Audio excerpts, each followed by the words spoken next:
Welcome to the latest episode of Metal. I am very excited for my guest today. He is probably the most well-versed person in the world about the topics of hard rock and metal.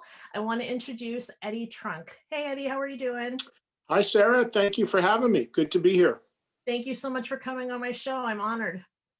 Well, you and I met through one of the Rock and Roll Fantasy Camp master classes, which you were nice enough to sign up for. And I remember, you were asking me how do you get started? How do you get going in this world of media, which is crazier and more congested than ever? And I said, if you can get some people to do you a favor and get on your shows and get some traction going, maybe that would help. And you've clearly been able to do that. And I promised you I'd do one, and here we are. So I'm glad to be on.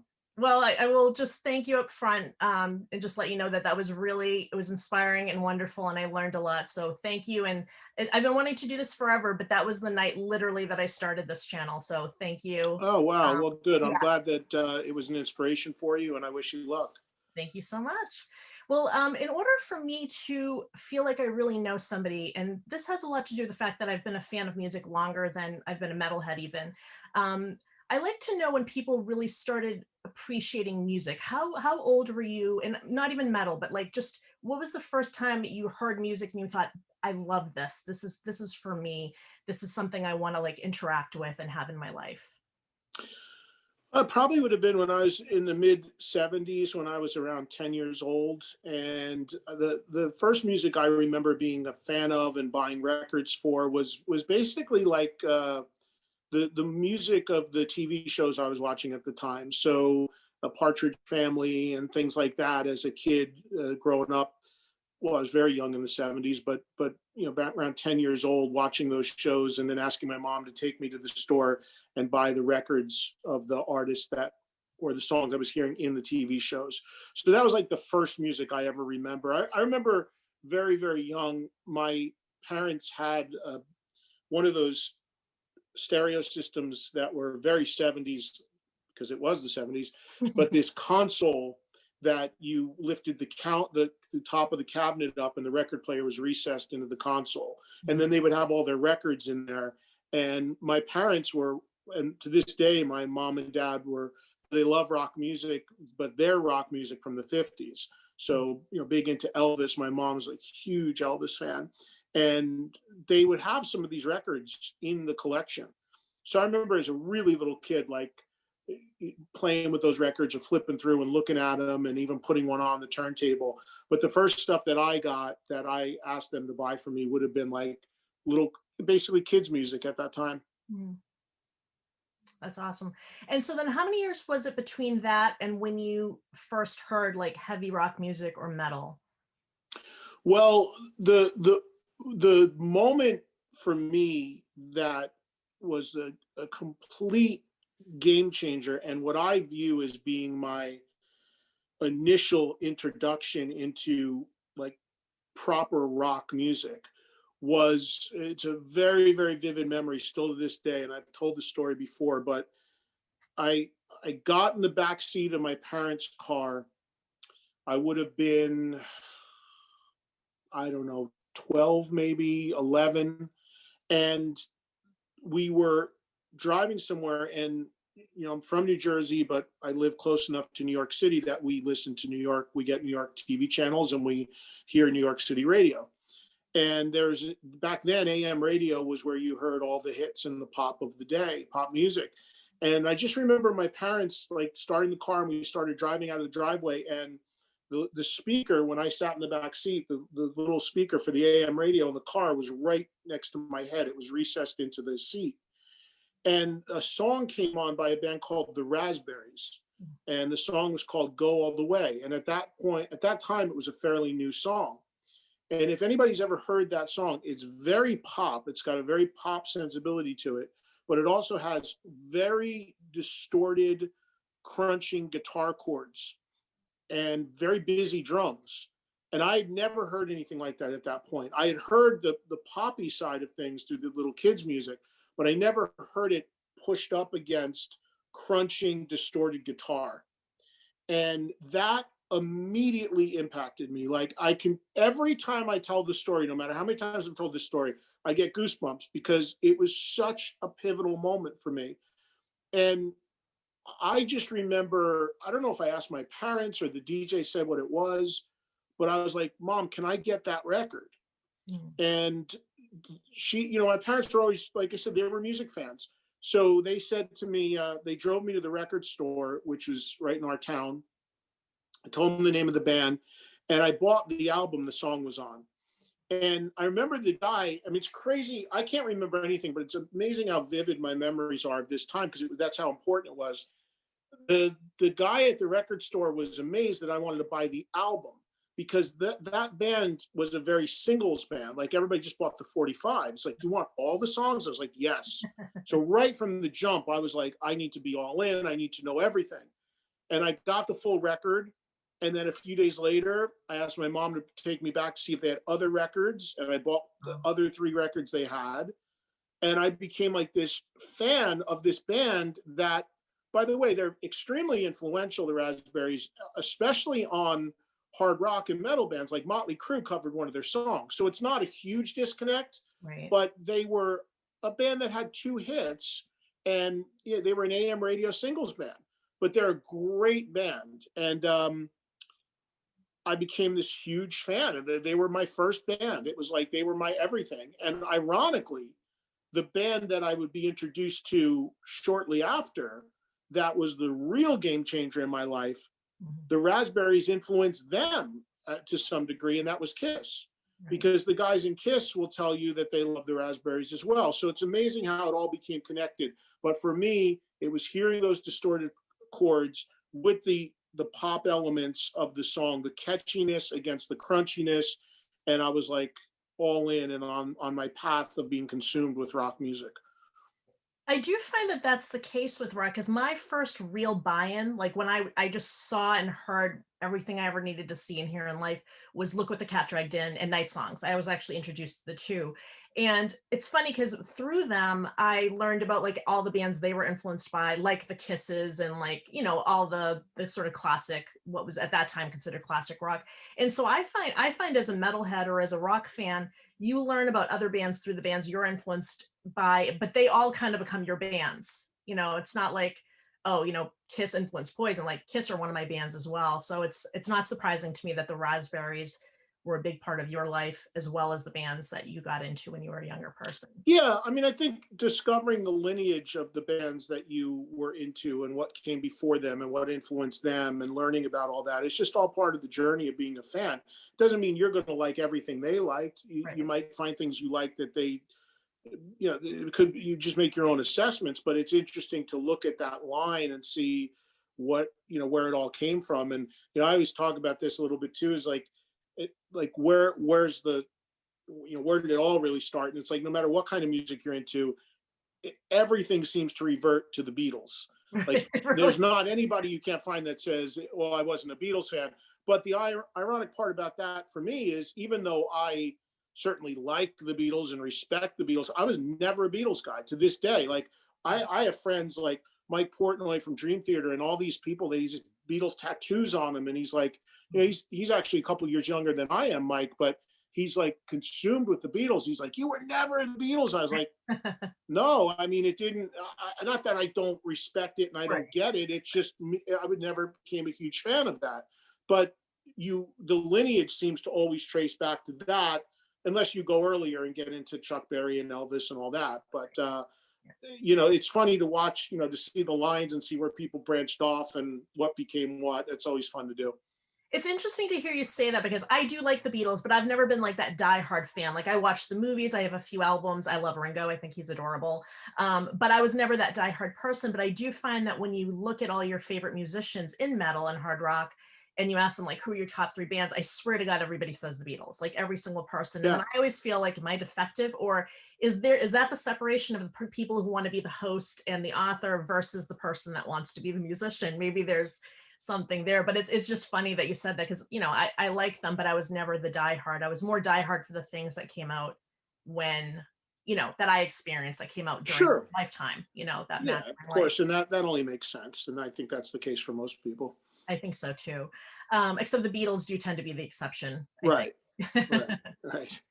So Kiss was the first band where, not the first band, but like one of the early bands that you really got into. Now, I find that when I talk to musicians, nearly every musician, that's usually the moment where they say, oh my God, I got to go get a guitar, I got to get a drum kit, I got to get a bass, whatever it is. When you had this discovery, what did this music do for you, and what did you want to do with it? Did you ever go out and get a guitar, a bass, or a drum kit? No, strangely, I didn't. So I did take drum lessons, and I did attempt to play drums. I did try to emulate it to that degree, and I started taking drum lessons at a local place, and I remember I had my sticks and I had a little drum pad and I had my book to learn the music, and I would go, and I don't know how long I stayed with it, maybe a few months that I took these lessons, and I was not patient enough to play. I was frustrated because I wanted to immediately play like the people I was listening to. And I didn't want to put the time in. And I also was like, why am I dealing with this little drum pad and these sticks going bim, bim, bim, bim? I want a drum kit. I want I want my drums. I want Peter Kris and Kiss Alive 2. I want that. And I didn't realize at that very young age that you had to work your way up to that. I just wanted to be able to do that immediately, and I got frustrated when I couldn't, so I abandoned it pretty quickly. I cannot play at all. So one of the things that happened for me was I was very consumed with Kiss. 76, 77, 78. I started to learn about and get into some other bands. But the thing that I was finding out around that time while I was in high school was that 76, 77, some of 78, Kiss was a huge band that most people loved. Mm-hmm. But by mid 78 forward, they were despised by a huge segment of the rock community. And younger people are shocked when I say that. And unless you lived it, you can't possibly understand it. But they were hated. You were, by the time of 1979, 1980, if you were openly a Kiss fan, you would often be ridiculed. Openly, you would be called names. People would, in my high school, people would physically want to fight you if you put a Kiss sticker on your book or wore the shirt. And that made me crazy because I couldn't, like, if you don't like something and it's not your taste, that's fine. But to go on this crusade and marginalize or make fun of people or even physically want to fight them for liking something, even at a young age, I could not process that. And that, when I'm told I can't do something or I'm run up against that through my whole life, that sort of mentality, it makes me want to push through it even harder. So I was defiant about it. And I was the guy that was like, I don't care if I don't go to the prom. I don't care if I don't get invited to the parties. I'm going to be open and honest about what I like. Because the other thing that I was finding out was that all these people that were making fun of me for the things that I liked, secretively actually liked some of it. Mm-hmm. But they were too afraid to say it, and they thought it would put them in the out crowd. They wanted to be accepted and be in the in crowd. And I always hated that sort of phoniness. So I was defiant about it and I didn't care. And then my gears went from like, okay, I'm not going to be a rock star. I'm not going to learn to play. I don't have the discipline. Maybe I don't have the talent. I never knew because I never tried. But what I am going to do is I am going to defiantly fight for the bands that I love and give them a platform. Now, it sounds ridiculous to somebody that a band as huge as Kiss would need allies or anybody to be like that for them. But trust me when I say, if you lived 79, 80, 81 in that time slot, and you know Kiss's history, it was brutal calling yourself a Kiss fan at that time. Was it because So you were a kid I in went into school? that mode. I went into this mode like I'm going to be a champion for the music I love. And that's where it all started, what I do now. Was it because you were a kid in school, or was this even if you were an adult who said you listen to Kiss? Like, was this just flat across? This is blowing my mind because I didn't know this, because I love Kiss and everybody I know loves Kiss. And so I can't even imagine a moment in time where they didn't have a huge army of fans. But was it a bigger deal because you were a kid, like a teenager in school and dealing with all that nonsense? Or do you feel like if you had been 30 years old, you would have dealt with the same thing? I think if I would have been at that time 10 or 11, I wouldn't have dealt with it. But because at that time I was 15, 16, I dealt with it, and so did many others. And what I mean by that is the backlash to Kiss was so strong, they were considered a kiddie band. Like, so where they had been this, dark, heavy, wild, like cutting edge rock band, 75, 76, 77. The backlash to all that, after they made the TV movie, after they made a disco song, it was a total 180. It was like, this band is a kiddie band. They're not a serious rock band. Nobody really, it's just a merchandising thing. It's a joke. And it was a very swift, hard turn. And it is for people younger like yourself. I understand how it would be really hard to comprehend. Yeah. But people around my age, and I've talked to many over the years, we all endured it. There were a lot of people that folded their tents and checked out. You'll hear a lot of people my age who are Kiss fans that'll say, oh, I was done after 77. And they don't know anything past that. I wasn't. I stayed the whole way through the 80s, through everything. Up until 2000, I was on board. And,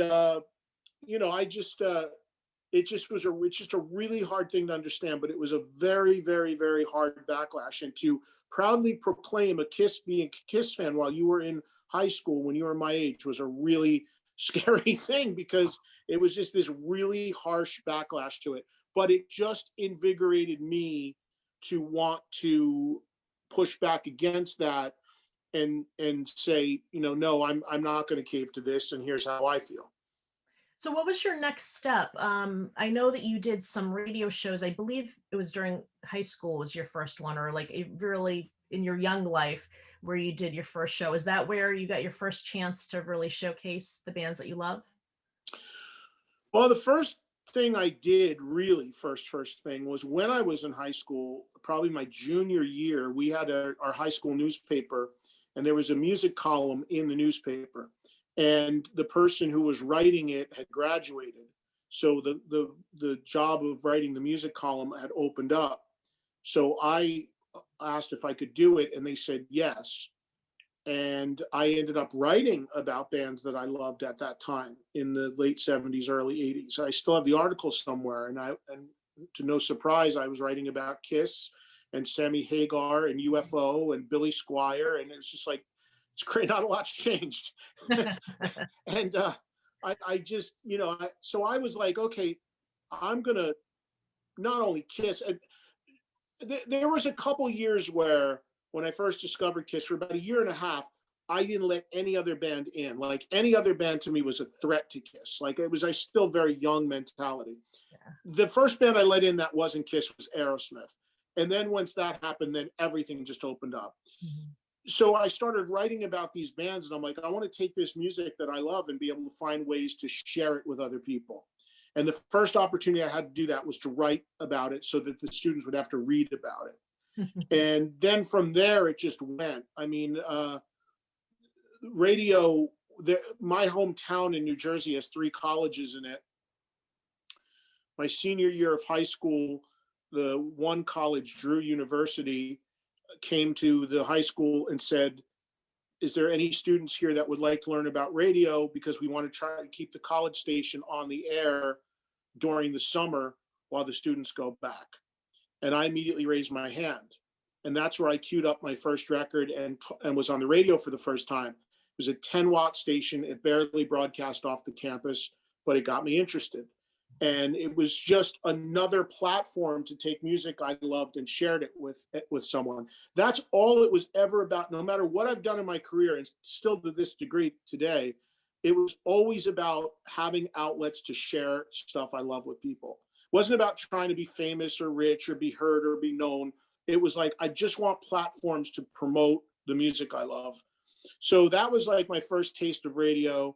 Then I started working at a record store right out of high school, which I was able to sell the music and recommend it to people that came in.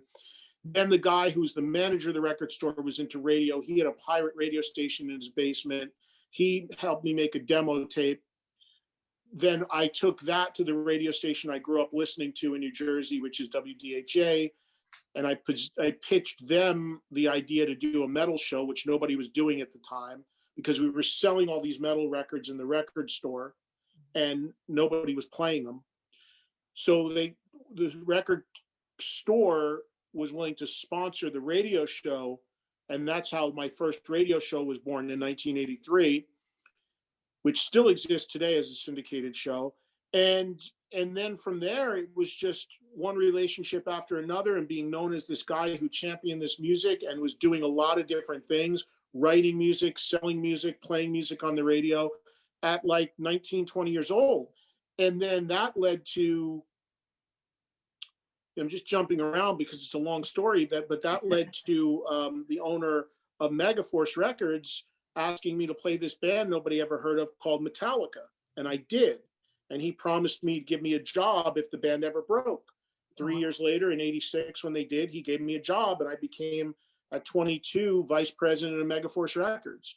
So it's a wild story, but it's all born out of my commitment to doing what I do and sharing my love for this music and my objectivity about it too. I mean, if I don't like it, I'm going to say it too, which is actually kind of rare. So that's how all of it felt, just staying committed to what I love and trying to provide platforms for music that I loved. What bands, were there any bands that you worked with when you first started working at the record label that we still listen to today, and that the names that we still know today? Well, Metallica. Yeah, Metallica. Certainly. Were there any others? Yes. Oh yeah, Anthrax. Yeah. Anthrax was, I mean, I just talked to Scotty in yesterday. I mean, Anthrax and I have ridiculous history. I mean, we were, before we even really knew, before anybody even knew they had a band, I used to hang out with those guys and run into them in New York because, you know, I only live 45 minutes from New York City. So I would go there often and go to shows and stuff when I was young. And we were all bonded by the fact that we were all huge Kiss fans. Mm-hmm. So we would run into each other at shows, and I'd get to know those guys. And we were friends before they were even really a well-known band, when they were just starting.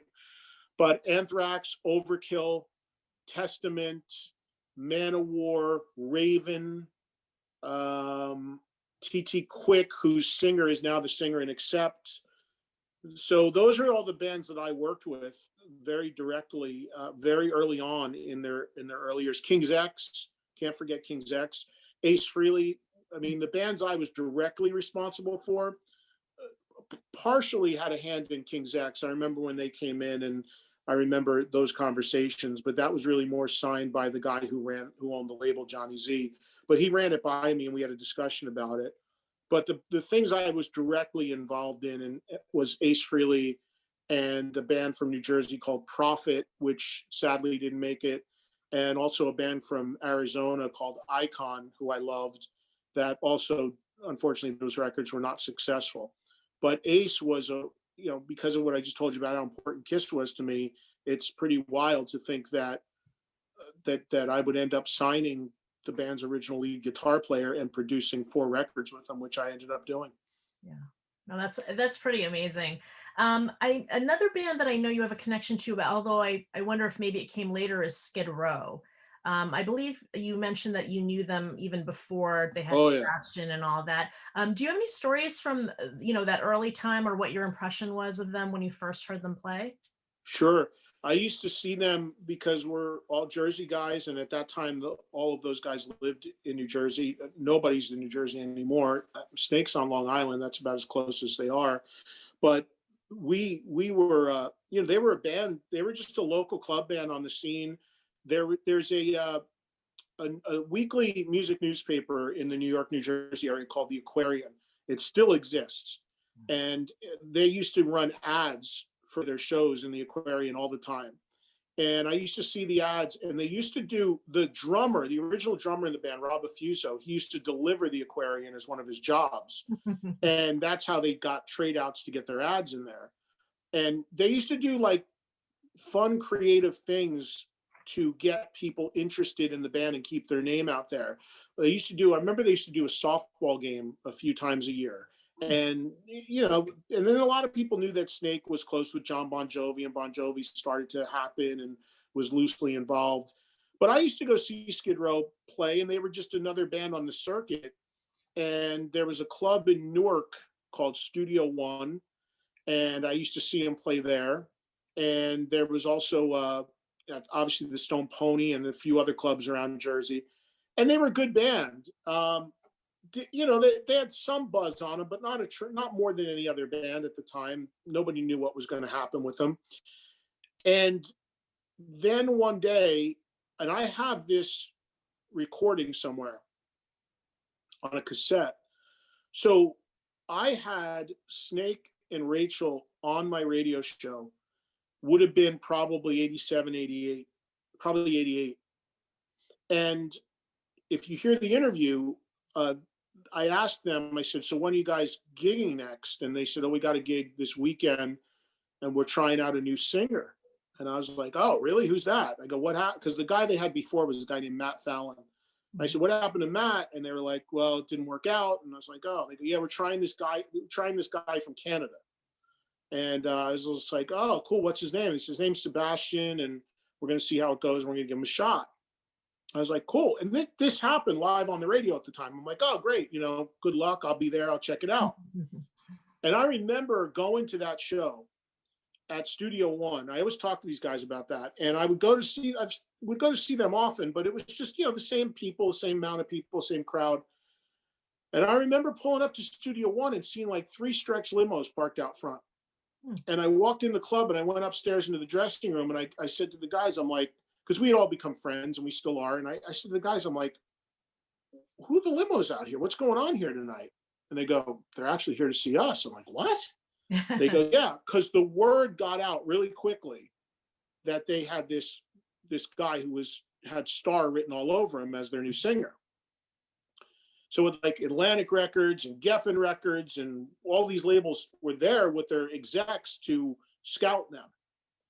And that touched off their whole career. And just the songs, it's important for people to know that those songs that are on the first Skid Row album, they had been playing. I mean, they recorded demos, and those songs were being done with a different singer. But when Sebastian got involved and brought his persona, his voice, what he did to the songs, the way he sang them, his look, everything at that time, it just took everything to a whole nother world. And that was really the last. They put a lot of time in and put a lot of work in making that material, but that was the cherry that just took it over the top. But those guys, I mean, all of them, still to this day, we're friends. And I was always probably the closest with Snake. We used to hang out at his house, and I remember he had a pet pig that he kept in a crib in his house. And the one thing I'll say about those guys, and I really mean this sincerely, that I always respected about them, beyond the fact that I love their music, and I think they're a great band and great songwriters, is that when they were nobody in New Jersey, and then they went on and sold a couple million records, they were the same people. They didn't, I can say this especially for Snake, who I hung out with a lot during that time, and I would go to his house. And yeah, he bought a big, beautiful house and all that, had the pet pig, all that stuff, but he was the same idiot. And I mean that in all love. We're same 2 idiot kids, and the same guy I knew before he had nothing, like the same attitude, the same demeanor, the same personality. So they never changed. They never big timed anyone. They were still local Jersey guys, no matter, even if they were playing Giant Stadium. And I really always respected that about them. And it makes people easy to root for, even when they're not at the top of their career, when they were still the same people when they were. Yeah. And I think that goes for when you're a fan and you meet somebody, you see them as bigger than life, but when you meet them, you really want them to be a down-to-earth person. Like, I've never met a rock star and wanted them to act like a rock star, like, ever. I mean, there are people that, like, what you see is what you get. Like a guy like Marilyn Manson, who I know, I mean, he walks it and talks it. I mean, there's a lot of people that don't like Manson, and there's a lot of people that do. But the thing about Manson is he is genuine. I mean, he can be out of his mind, but that's him. I mean, he's a living, breathing rock star in that sense. And it's I mean, maybe to some degree, some of it's put on, but he really is, that's the genuine article. I've been with him off camera and seen that. It's funny. I had Joe Bonamassa on my show the other day, and he's got a documentary coming out. And in the documentary, they talk about Joe puts on a suit when he plays live. And he's like, that's almost my Superman cape. I become an alter ego. And off the stage, I wear a t-shirt and I'm just like, hang out. And we were talking about that. Like, there's the guys that walk it and talk it 24/7. And then there's the people that almost go in a phone booth and become a different person when they put I'm the rock guy hat on. Yeah. I mean, Kiss is the greatest example of that. I mean, Gene and Paul are sound like lawyers when you hear them talk, and then you see them on stage and they're these larger than life figures. Yeah, that's awesome. I'm wondering, what were your impressions when you first saw glam metal becoming really huge? Were you a fan right away, or did it take you a minute? No, I was pretty much into it. I mean, I mean, some of the look was a little over the top and a little too feminine for my taste, but I always listened with my ears. I mean, even when it came to Kiss, I of course I loved the stage show and the characters and the costumes and the anonymity at the time, but I loved the records. Like, it didn't matter to me. Like, if I don't like the records or the songs, it doesn't matter what the band looks like. It doesn't matter how big their show is. I gotta love the music. And that was the same thing with that stuff. I mean, the look was of the time. Everyone looked like that. Ozzy looked like that, when he started his career in 1970, but he looked like that in 1986. So it was just, to me, that was just the time we were living in terms of fashion and the look. And I either liked the record or I didn't like the record. I do remember there was one moment, though, where it was jarring, because remember, I started working in radio in 83 at 19. So I'm already, like, as that scene was coming out, I'm entrenched in radio. I'm already having the label send me every release every week. And I'm still living at home. And I remember clearly records would come in the mail, and the first Poison record was sent. And I opened up the record and I put it on the kitchen table with the other records that had come in that day. And I remember my dad walking by the kitchen table and looking at the cover of that record, and he just goes, "Who are these girls?"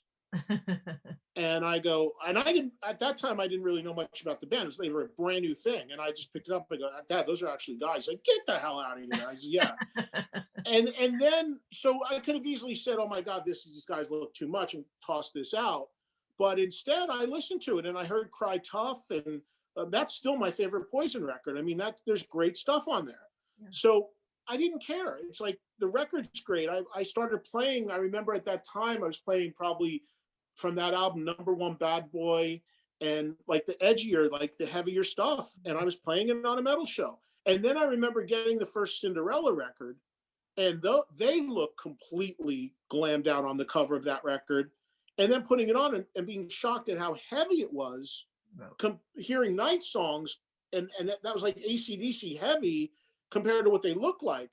So it just taught me really early on, like, listen with your ears, not your eyes. And if you can get past whatever you might not like about what somebody's image is, I mean, to me, it's irrelevant. I'm listening to the music. Yeah. I was always into glam bands, but I was also into pretty much every female band and every female fronted band that was out there. Vixen was a particular favorite of mine.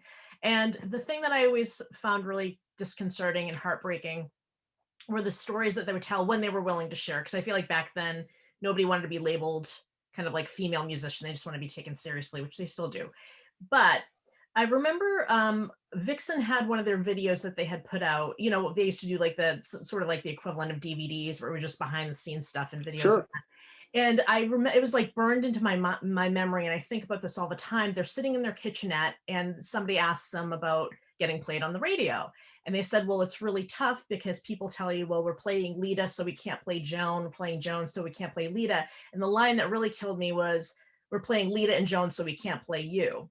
And so you were around during all of those years. And I was just wondering, what do you remember of those years in terms of female bands getting played? Like, was there like a rule about this, or was this just people didn't want to play some of these artists and they just kind of made this stuff up? Like how often were you able to play female led bands or all female bands on your shows?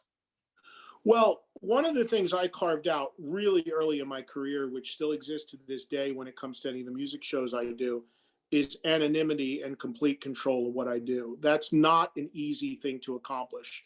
And it's something that I set out for really early on in radio.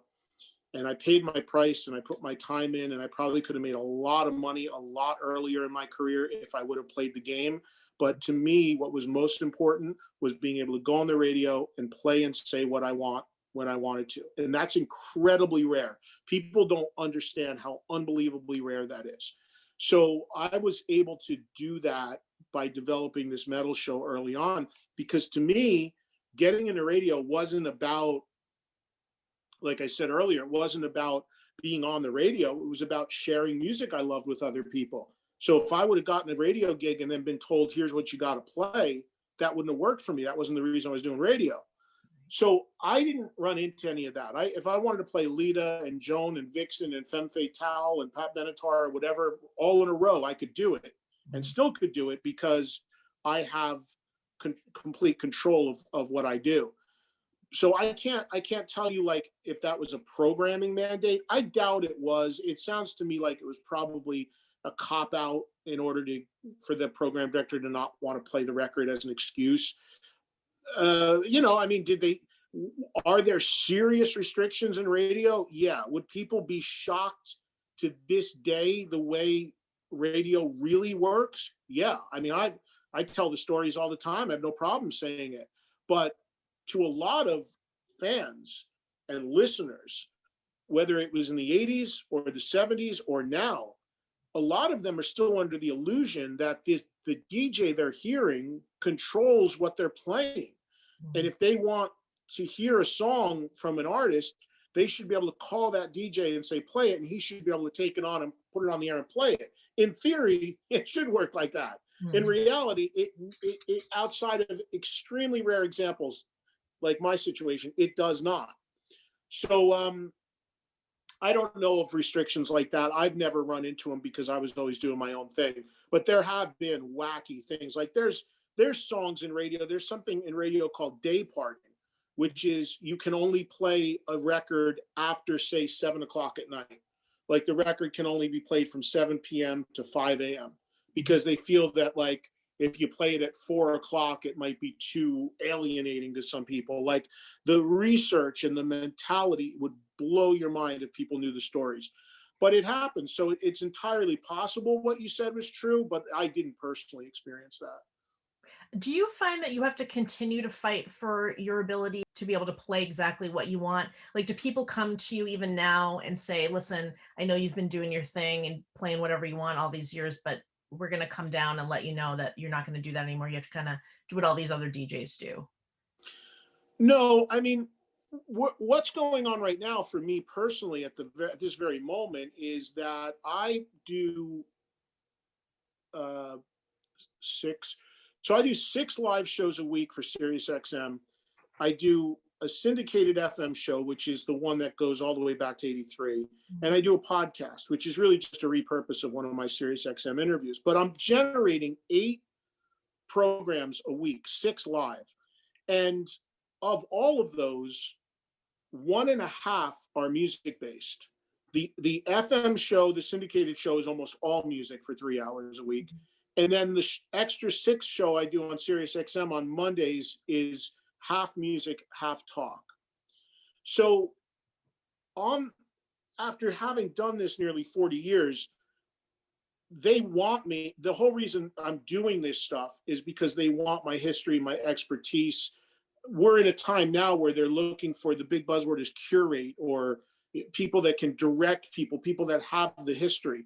So because I have that history, it would be sort of counterproductive for them to tell me to not do something, because they're actually deferring to me. Part of the reason I'm doing it is because, and I don't say this from an ego standpoint. I mean, if there's a guy and he's a 27-year-old music coordinator, I'm going to know more about 80s music or 70s music likely than him, because I lived it and played it.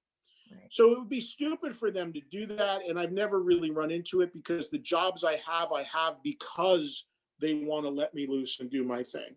That doesn't mean that every once in a while, it's been a really long time that it's happened. Like, I can say this, like for my FM show, which is maybe on like 30 stations, there are a lot of radio stations, great radio stations that currently air it, but there are a lot in major cities that do not and will not air that show.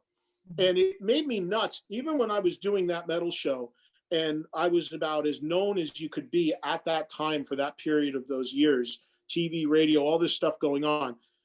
I would have every radio station, rock station in the country, who would want to have me on their station as a guest to talk about the TV show and to do Stump the Trunk or tell stories or whatever. But when I would say to them after the interview, after they were done interviewing me, and I would say, hey, I've got a 3-hour-a-week radio show, will you run it? Oh yeah, sure, send in a demo. And they would see the songs I was playing, they would not play it. They would be like, we can't run that. We those are songs we don't play. Those are artists we don't play. And I'm like, well, that's the whole reason why you do a specialty show. And they're like, no. Just come back anytime and come on the air, but we can't run your radio show.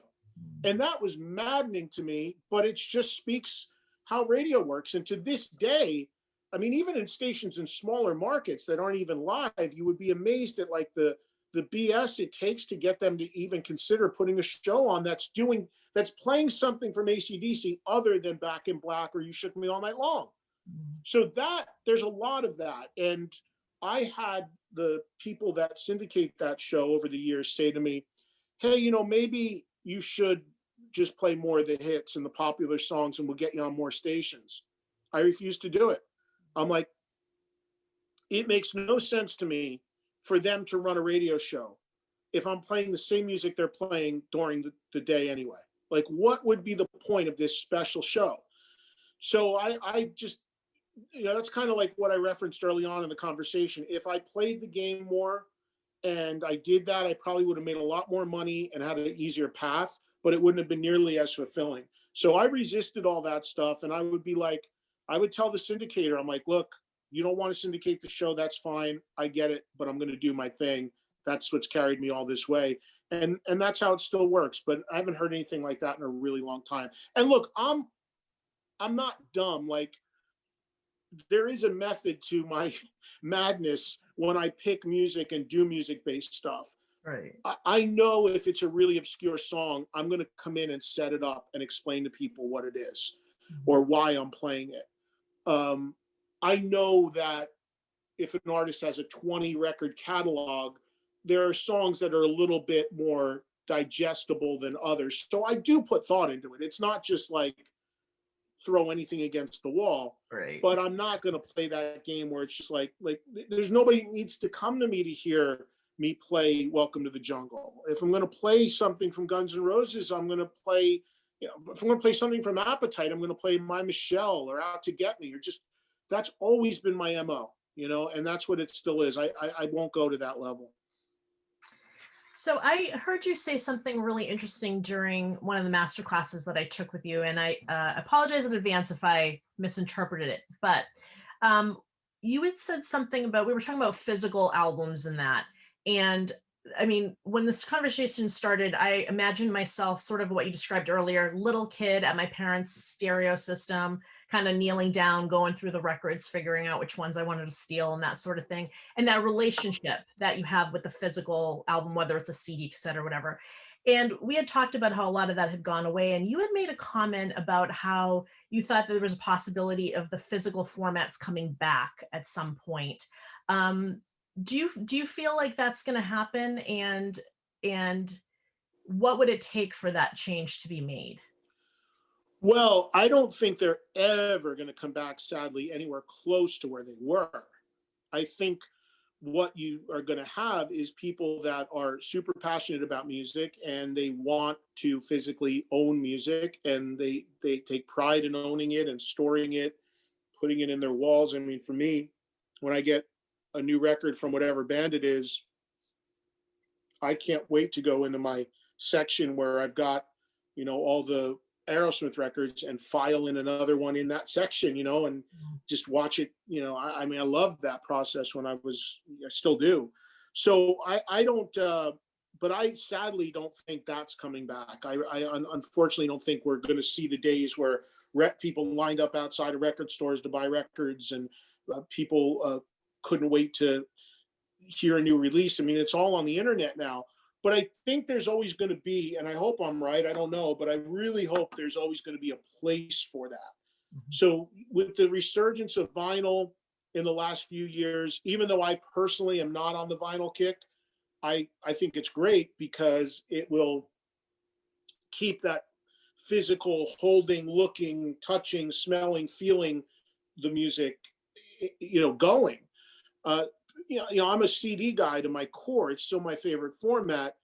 And all you hear from people is like, CDs going away, CDs are dying. Well, every day I'm getting a press release about a 4 or 6 CD box set coming out from someone. So someone is still buying them. And I believe CDs and vinyl are not going away. Obviously, vinyl's been on an upswing, but it's nowhere near where it was. Right. And a lot of people are trying to throw dirt on CDs. I have my reasons why I think that's happening, but I don't think they're ever completely going away, and I hope they don't. And I think they will resurge at some point. But I don't think we're ever going to see the days like we used to. I just think it's, I have younger kids. I mean, I don't think they don't show any interest in actually physically owning the music. They just, something they want to hear, they click on Apple Music and hear it. I think that's how the vast majority of people are right now. Do you think, so when I think of CDs and that, I still occasionally buy some. I try to buy them all the time, but I think that immediacy is nice. Like an album came out, I can have it right now. But I prefer to have it, but I tend to only buy it for the bands I really love, because I have this fear that something's going to happen to this computer, this phone. iTunes keeps kind of like disappearing stuff that I bought. I buy it 3 times and then it shows it to me 3 times, but only after I bought it again.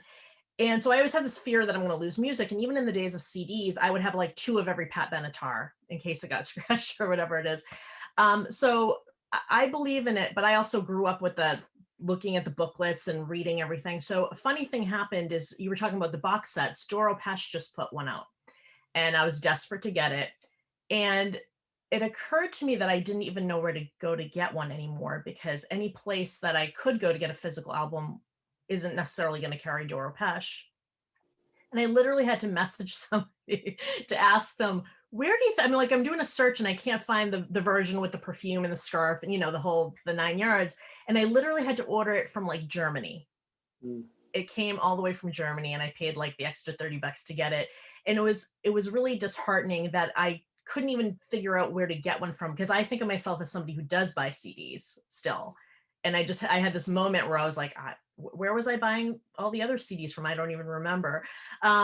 So are you feeling like the vinyl and all of that? Well, maybe the vinyl is different because you get young people who get on that kick. But do you feel like the CDs is really people your age and my age, and then once we're gone, CDs maybe are gone forever and it's all digital? Or do you have hope that maybe a younger generation might pick up some of these habits that we have?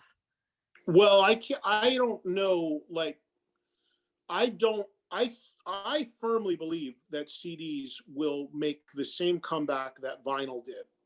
I think that, like, if you think about it, like, it blows my mind, people who are on the vinyl kick, because, and I don't judge them if that's their thing, but every reason why CDs decimated vinyl, because remember that people forget the lineage sometimes. It's like right now, we're at a time right now where vinyl's looked at as the cool hip thing and CDs are the antiquated thing.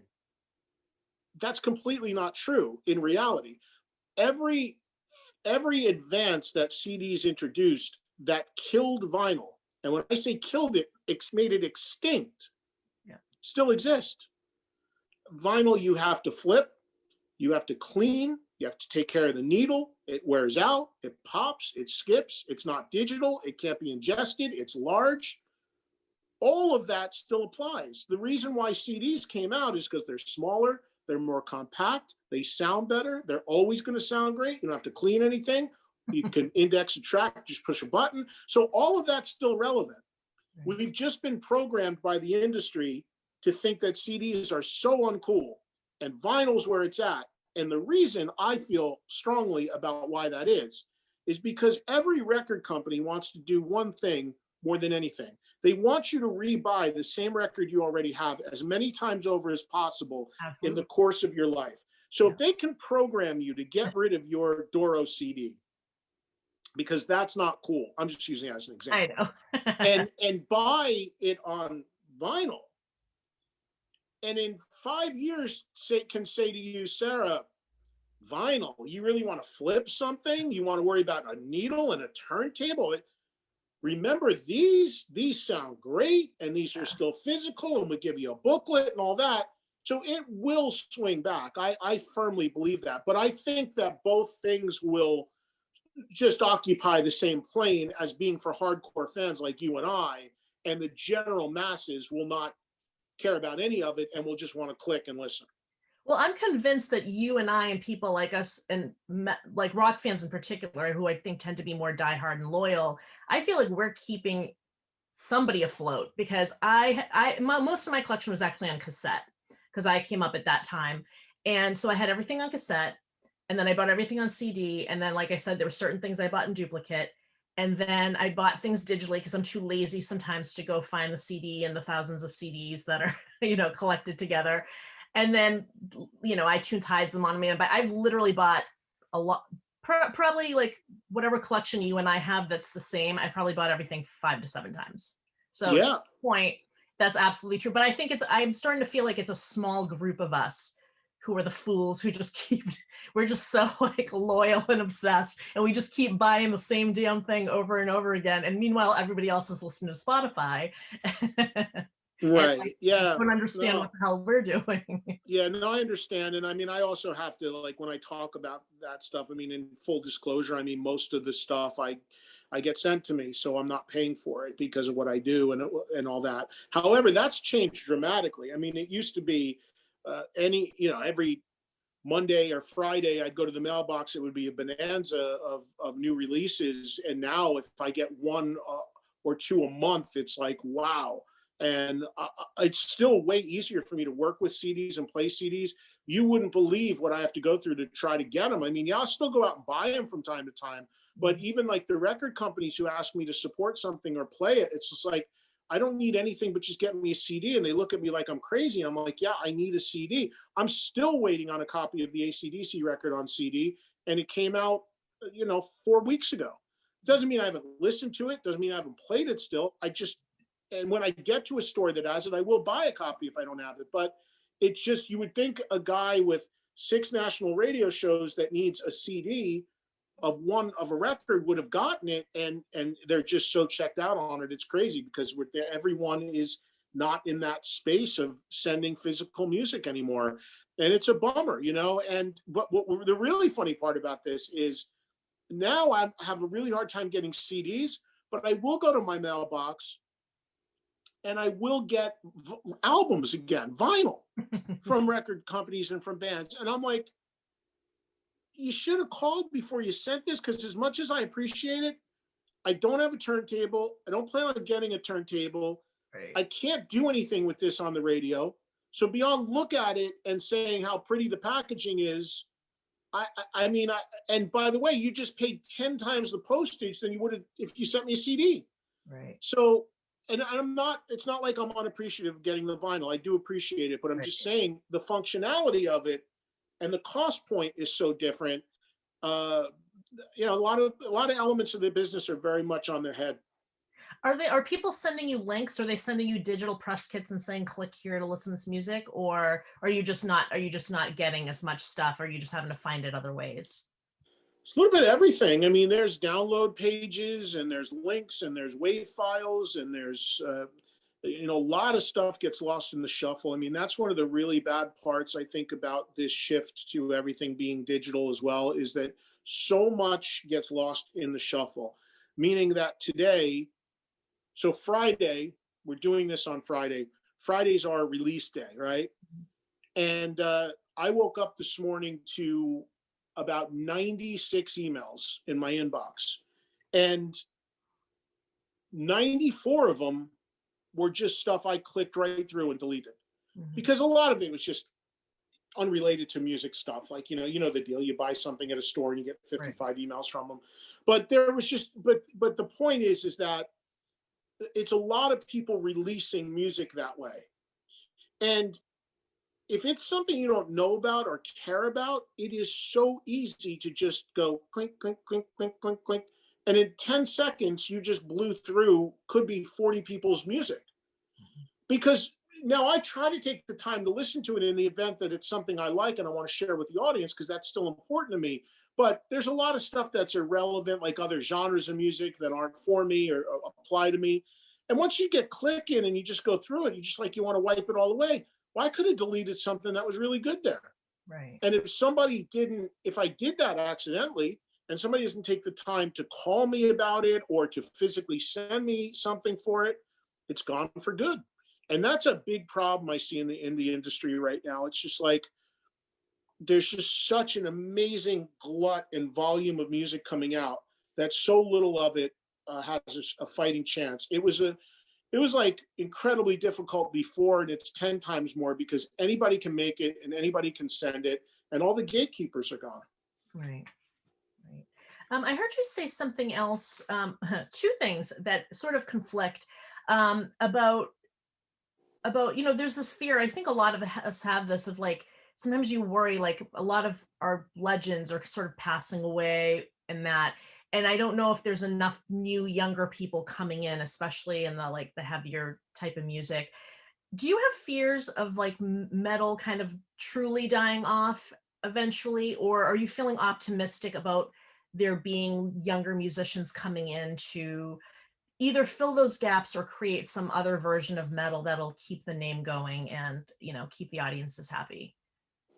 I'm very optimistic. I think that there's a ton of great stuff coming down the pike, and I think there's a ton of great stuff out. And I think there's a lot of great bands in the last 10, 15 years in rock and metal that have done really well, and I think bode well for the future. In the last 10 years, I'm probably more excited and optimistic about some of the bands that are out there than I've been in a long time. The problem is how many of them can break through, how many of them can build fan bases and get to the heights of the artists that we're sadly losing. And that's the real question. It all goes back to kind of what we originally started talking about. I got into this when I worked in a record store and people waited in line for hours for the door to open to get a new record that day. That sort of passion for new music coming out, that's what made these artists become the legends they are. The fanaticism, needing to get the stuff, needing to go buy the poster, wait in line for the t-shirt, wait in line for the concert ticket to see them. Yeah. I mean, again, it's like, not to just sound like an old man, but for younger people, pre-computer, to get a ticket to a show, it was not uncommon for people to sleep over outside on the sidewalk in front of a record store or drugstore that had a ticket master or Ticketron. So all that passion, those experiences, that fanaticism for those artists, I think is what drove them to the heights they're at. And now it's just so different because the people who get the best seats just have the most money and they buy the VIP. Right. You want the music, or you don't have to go buy it. You click, I like it, you don't click. So it's just very disposable. So the thing, I'm not concerned about the quality of music and bands, because I think we have some great ones, but I'm concerned about the ability for them to build a passionate enough audience to maintain and get to the heights that the legends have. Yeah. I miss all those rituals. I think you and I are 10 years apart, but I definitely waited out in line for concert tickets, and that's, that excitement and that fear of what if I don't get a ticket, even though you knew you were totally gonna, and am I gonna get the first row, or am I gonna be way in the back? But I do wonder, I know how much money I've spent in my lifetime, how much money I still spend now, but how much I spent as like a teenager or 20 something. It's like what you said, you buy the albums, you buy all the magazines, you buy the posters, the t-shirts, whatever you can afford for, your handful of favorite bands.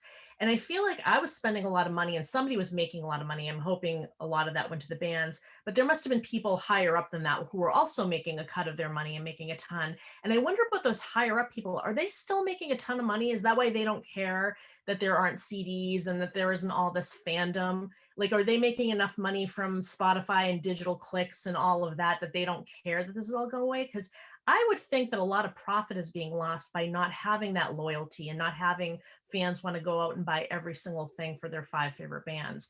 But I feel like I'm missing something here. Maybe they're making even more money now, and we just, we're the ones cut out of it.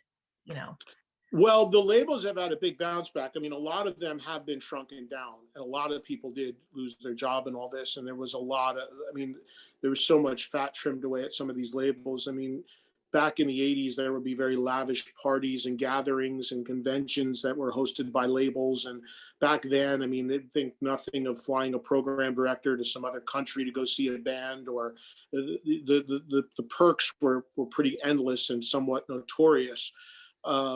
But that all went away. I mean, like I said, I got to fight to just get a CD, whereas in the 80s, you needed a CD, you'd get 50 of them dropped on your doorstep the next day. Right. So that's definitely changed. So there's been a lot of consolidation and change in that regard. But the streaming industry, the money made from streaming, although not enough of it's going to the artists, the record companies are making money again, big time, from streaming. So that definitely still exists. And then what they're trying to do, because so much of the money is on the live stage now, is the record companies with younger bands are trying to make these deals called 360 deals, where they get a piece of everything, including their touring. And it's a controversial thing, but the record companies are saying, hey, look, if we're allowing you to fund a record that you're going to go out on the road and sell and make your money on the road, we need a piece of that. We want a piece of the shirts. We want a piece of the tickets, the publishing. That was never done before. Some artists sign off on it, some don't. That's why you have, like, there's a young band called Dirty Honey that's done pretty well. And they had a #1 rock song a year ago without having a record deal. They're still unsigned. And I said to those guys, because they're a promising new band, and I said to them, I can't believe there's not been a record deal offered. And they said, well, there has been some record deals, but they're not to our liking. And they have a very smart manager who's very experienced, and he's smart. He's like, we're not going to sign our life away when we really don't need you. So them and other bands have had the mindset of like, let's build our clout so high that if we do sign with a label, we have the leverage to not give up all these other pieces. Right. So these companies are making money again, the record companies, and it is out there. It's just that every deal is different, and the way they're doing it is different. Okay. So my last question for you is, and actually it's sort of a twofold question. I always ask folks what advice they have to musicians who want to pursue a career in metal. But I also would like to ask you what advice you would have for somebody like myself, who's really passionate about this music and wants to sort of help promote it and give it a safe space where it's, given love and respect. What advice do you have? So a career in metal, in terms of, you mean from a musician standpoint? And for somebody like myself who's a host. Right. Well, I prefer to say a career in rock music, because metal is now looked at in so many different ways. Like, I would say that probably a lot of people would consider what I am about and what I like more in today's world, probably more hard rock and more classic hard rock than actually metal. Although I love a ton of new music, I like new music that tends to have classic overtones to it. So, because the reason why I say that is because in today's world, metal has gotten a lot more extreme. Mhm. So when I was a kid starting in this business, Metallica and Anthrax were the most extreme things anybody had ever heard. Like they didn't know what to make of that. Now that's considered commercial practically, where there's stuff way more aggressive than that. And honestly, that's not my tastes, and I'm not going to misrepresent myself and tell you I know what goes on in those worlds. But I would say no matter what kind of music you're wanting to play and where you want to go in music, the most, to me, the most difficult thing is standing out from the pack. Mhm. Because it used to be that if you got a record deal, used to be that if you could physically present that you made music, meaning you could hand somebody a CD or a cassette or an album, that was an amazing accomplishment. Mhm. Because right there, in order to have physically produced that music, you had to go through so many hurdles and reach such a height that that was the goal, just to be able to make that piece of product. Now, all gone. Doesn't matter. Anybody can do that in their bedroom in 5 minutes on a computer. So as a result, you have everybody pumping stuff out there. And to be able to stand out in all the noise, on everyone posting on YouTube, everybody putting music out on whatever platform, very, very difficult. Is it impossible? No. Is it more difficult than ever? Probably yes, just because the amount of stuff out there is just monumental. But I always revert back to songs. I run into so many bands that tell me, hey, we got a great singer. I got this guitar player. He's the next Eddie Van Halen. You got to see our stage show. Our singer looks like a movie star. I got this, we got that. We got this guy mixing our records. We got this guy producing our records. We got this guy managing us. All great. But is the material great? Because to me, the hardest thing to do is write great songs. It's the talent I am most in awe of as a fan for artists. The ability to write great songs and to craft out of thin air this great material. And I don't think enough bands have enough objective people around them to tell them, you're just not ready yet. It's just not that good yet. And, working on crafting great songs, having the total package, you're going to need everything in your arsenal. But so often, the quality of the material is overlooked. Is it good? And most of these people have wives or girlfriends or boyfriends or husbands and around them that are just telling them what they want to hear because they love them, but not saying it's not that good yet. You got to work on it more. So that it's not foolproof, but I think that's a big part of stuff that's often overlooked. As far as on the media side, it's kind of the same thing, because it used to be if you had a radio show or any broadcast platform, you had already scaled the heights. You had already put a tremendous amount of work in. You got a bunch of breaks. You probably went through making 1 million demo tapes.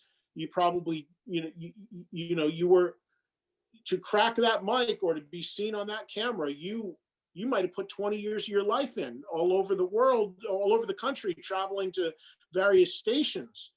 That's all gone too. Anybody that's got a YouTube account, anybody that wants to do a podcast, you can do it. Same thing. How do you stand out from the pack? How do you differentiate yourself from everyone else?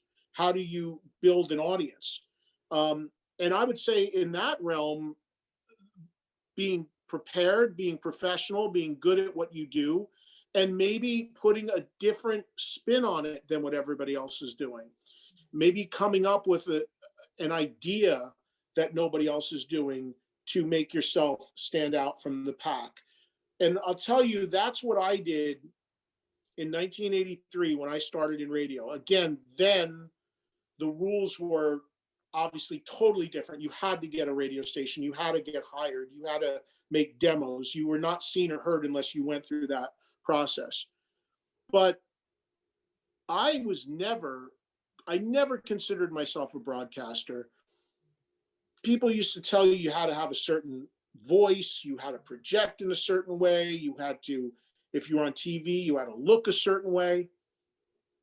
I never had any of that. I never went to training for broadcasting. I never did anything. What I had at the time was a unique idea. Sure, I've got the gift of gab clearly. Sure, I am not intimidated and afraid to speak in front of people or what have you. But I had an idea. And that idea was something called a metal show on the radio. And people have to understand, just like we were telling the story about Kiss, back then, there was no such thing. Right. There was a guy on Long Island named Fingers who was doing a show right around the same time. And I don't know who it was, but there was somebody, I think, in the Northern California that was doing a show that played metal or hard rock for an hour or 2 hours a week on a radio station. And then there was me. So it was an idea. When I went and met the owners of that radio station, they didn't hire me off of the fact that my tape sounded good or my voice was a certain way. They hired me because I brought them an idea they had never heard of before. And I brought them statistics showing that these records were selling and no one was playing them. And I bought them a sponsor in the record store I was working for. So I walked in with this whole idea. Hey, let's do a show. Give me 2-3 hours a week to play this music you're not playing in this genre of music. And we're going to call it Metal Mania, and we're going to develop this. And they said, oh, you got a sponsor, you got an idea, you got passion, we'll give it a shot. And that, because I was doing something that at that time, nobody had heard on the radio, it brought me attention and brought me listeners and brought me a passionate following. That's why I was so adamant about not, when I got on the radio, not being the guy that said, here's Walk This Way, and now here's pour some sugar on me. Mm-hmm. Not to say I haven't done that in my career, and not to say that I'm too big that I never would if I had to, mm-hmm. but to me, that was like so, after a while, it was so mindless. It's like, how many ways can I get excited about introing Hotel California for the 100,000th time? But to me, it was like, I want to bring these records with me, and I want to tell people how great this is and share the stories. And that's what it was. It was an idea, and it was unique, and no one was doing it. And I still believe now in the media world, if you can come up with something like that to differentiate yourself from everyone else, it's probably your best chance to get some traction. And so I think that, it applies there, and it's still very, very valid as far as an idea. It's easier said than done. Right. Because now, since anyone can broadcast, you got everybody out there doing so many different things.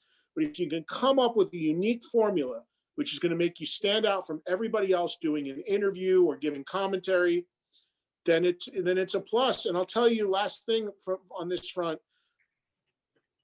I love music. It's why I'm in this. But I'm incredibly grateful that, like I was saying earlier, 5 of my shows every week are all talk. Mm-hmm. And the reason why I say that is because where media is now and where radio is now,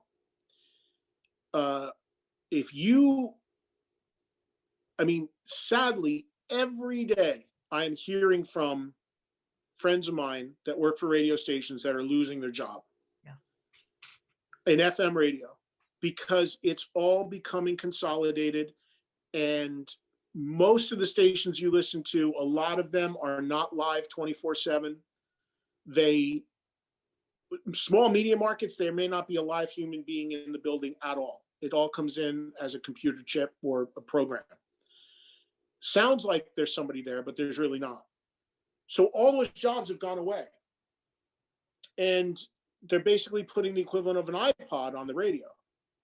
So that's taken away jobs, it's taken away leverage, it's taken away money in that world.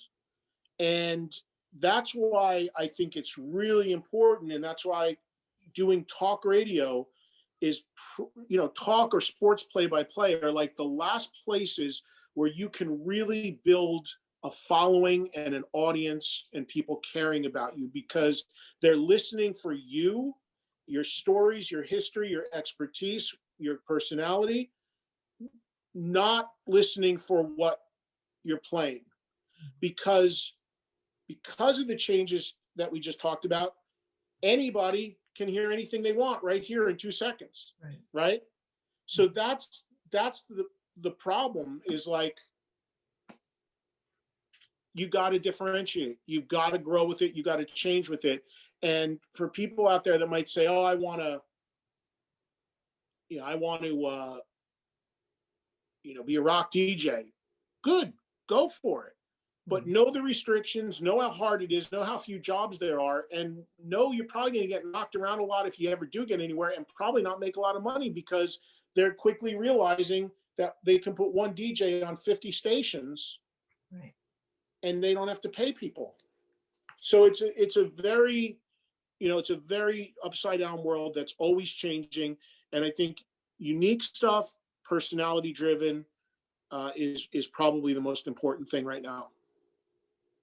Well, I once heard you say, and I've probably heard you say it more than once, that, your goal is really just to share music that you love in a respectful way. So I just want to thank you for always sharing this music in a respectful way and just really kind of helping keep, bands' names out there and their music out there. I think that means a lot to a lot of people. So if you're ever having a day where you wonder if it's all worth it, it definitely is from the perspective of the fans. So thank you so much for that. Well, thanks. I mean, I know that I am, in my later years of doing this, I still feel I've got something to offer, and I'm lucky and blessed that I have the following and the audience. I mean, it's taken a long time to build, and not everybody's going to like what you say, and not everybody's going to like what you do. And I know that, and I don't get bogged down in that. I don't read comments or care about any of that.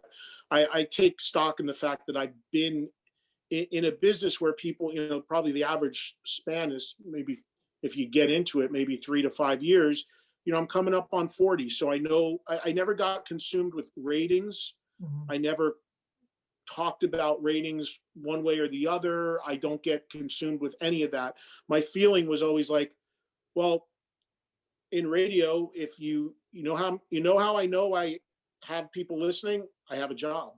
Because they're not going to tell you try not to tell you if your ratings are great, because then they're afraid you're going to want more money. But if as long as they keep me employed, I'm like I'm fairly low maintenance in that regard. Just give me a fair deal and let's go. But I'm just lucky that I've been able to evolve and grow in the business. And I love doing what I'm doing right now. I still have my outlets to play music, and it's still important to play it. But because of technology and because anyone can get a song anytime, the fact that I've been able to move into basically doing talk radio for rock fans has been a blessing. And I am always eternally thankful to a guy named Roger Coletti, who is my current program director, because he believed in me when he had the idea. Talk about unique ideas. He had the idea 4 years ago to do an all music talk channel on satellite radio. Mm-hmm. Nobody had done that. And I was already doing a version of it one time a week, but he fought to have me be a part of it. And it's been awesome. And it's going into our 5th year doing it. It's just been so much fun and right up my alley and perfect for where I'm at in my life with all the history I have. So it's, you grow, you change, you evolve, you figure out what works. And I'm confident for people who are really passionate and have their hearts in the right place about it, that they'll find ways to break through. All right. Well, thank you again for coming on. Sarah, best of luck to you with this. Thank you so much for having me. And, I hope that you're doing this for the next many decades and do real well with it. I'm doing this till I'm 80. There you go. Well, that's good. I mean, I'm hoping to bank at least another 10 good years, and then we'll see where we're at. All right, sounds good. I'll gladly pass the baton when I'm done. I will gladly take it. I will earn my way to that baton, but I will gladly take it. Well, best of luck. Thank you so much for having me.